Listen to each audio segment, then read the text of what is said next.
문학이 삶이 되어야 행복합니다. 문학박사 선박사입니다.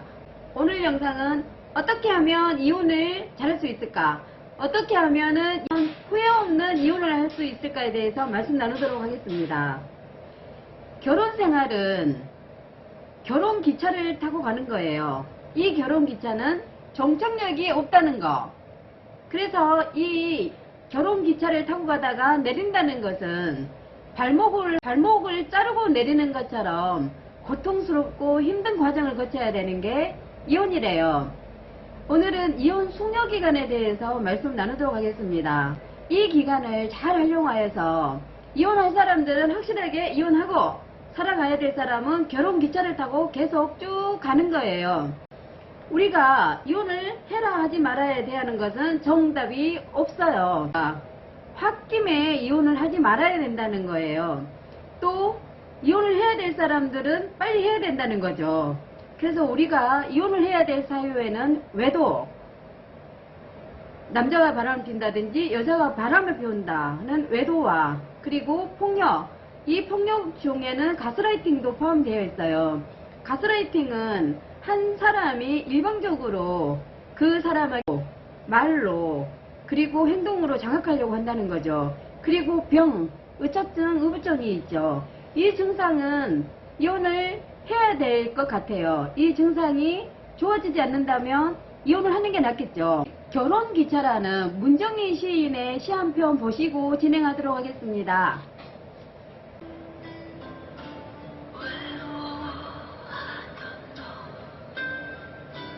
미안해, 나는 너에게 언제나 아무런 미래였나봐.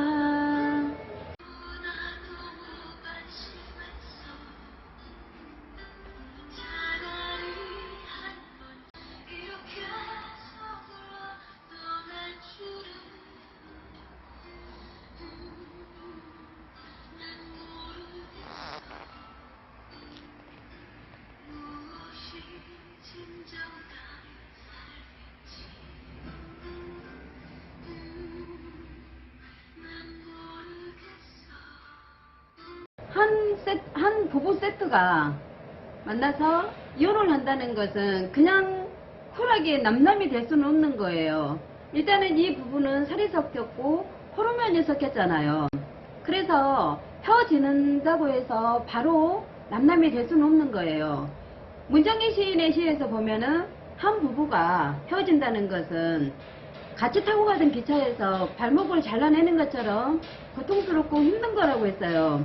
그래서 이 고통에서 빨리 벗어나려고 다음 기차로 얼른 갈아탄다라는 그런 유머가, 웃을 수 없는 유머가 살짝 섞여 있기도 하죠. 이혼 숙려 기간이 있는데요.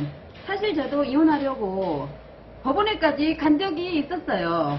이혼을 해야 되겠다고 생각했던 게 2살 터울의 고등학생 아이를 두고 있는데 애들이 집에서 공부할 때 아빠가 TV를 갑자기 켜기도 하고 이래서 너무 불편하다고 해서 제가 몇 번 이야기를 했는데 잘 안 들어지더라고요.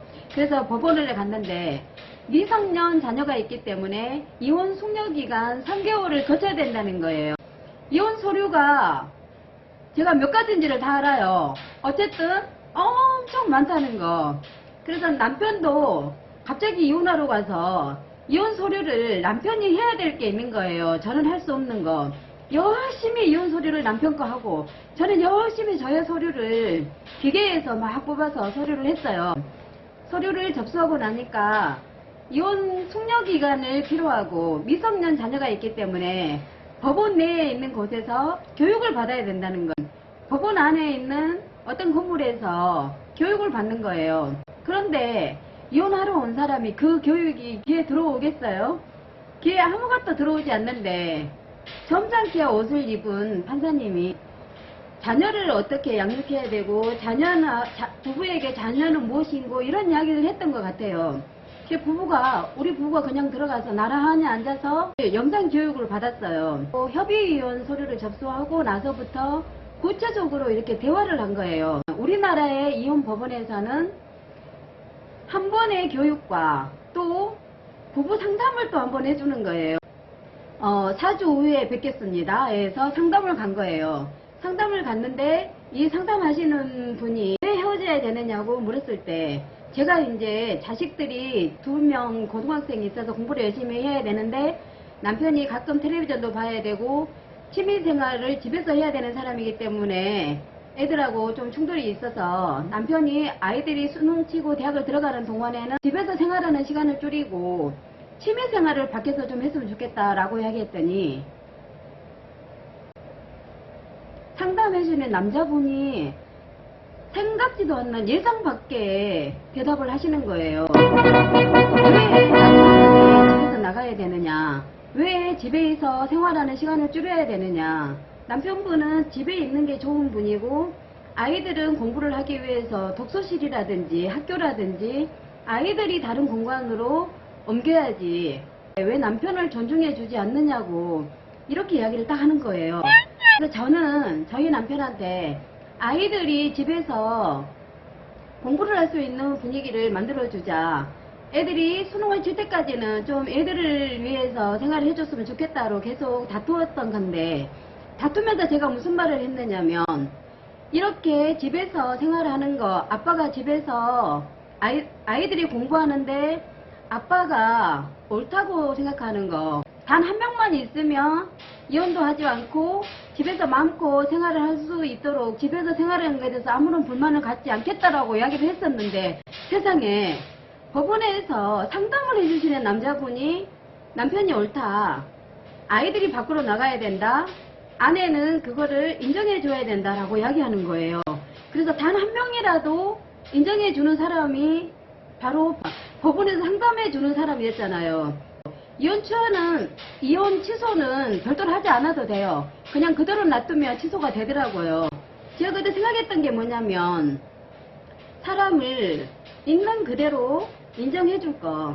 그 사람의 타고난 결은 기질은 바뀔 수가 없다는 것을 알게 된 거예요.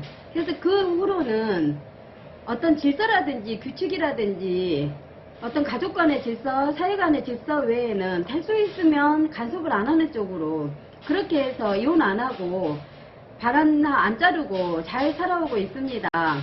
우리 법원은 법원에서 영상으로 교육했던 거를 유튜브로 교육을 하고 거기에 대한 소감문을 쓰는 걸로 바뀌었는데요. 협의 이혼 자녀 양육 1, 2 유튜브가 2개예요.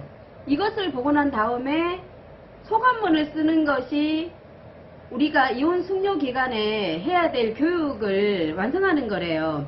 그래서 혹시라도 우리 부부지간에 나는 9시에 자야 되는데 남편은 뭐 새벽 5시에 자야 된다든지 나는 짜장면을 먹고 싶은데 남편은 라면을 먹고 싶다든지 나는 날개를 좋아하는데 남편은 닭다리를 좋아하든지 이런 사소한 문제로 갈등이 생겼어요.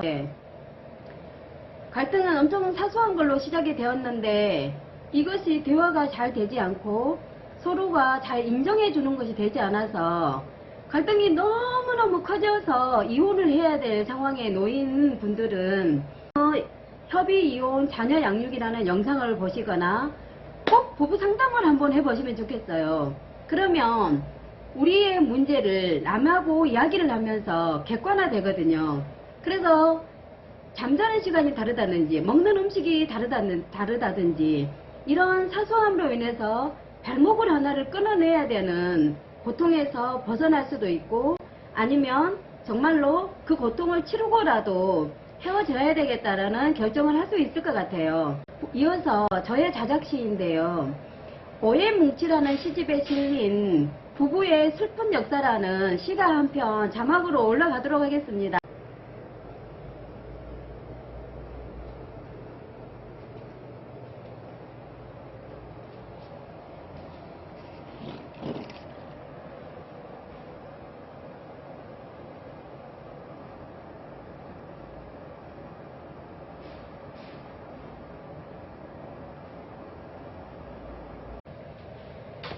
부부로 살아가는 거는 엄청 사소하기도 하고 엄청난 역사이기도 하고 고통스러운 순간이기도 해서 한 번에 잘라내거나 한 번에 정리를 할 수 없는 그런 관계이기도 해요.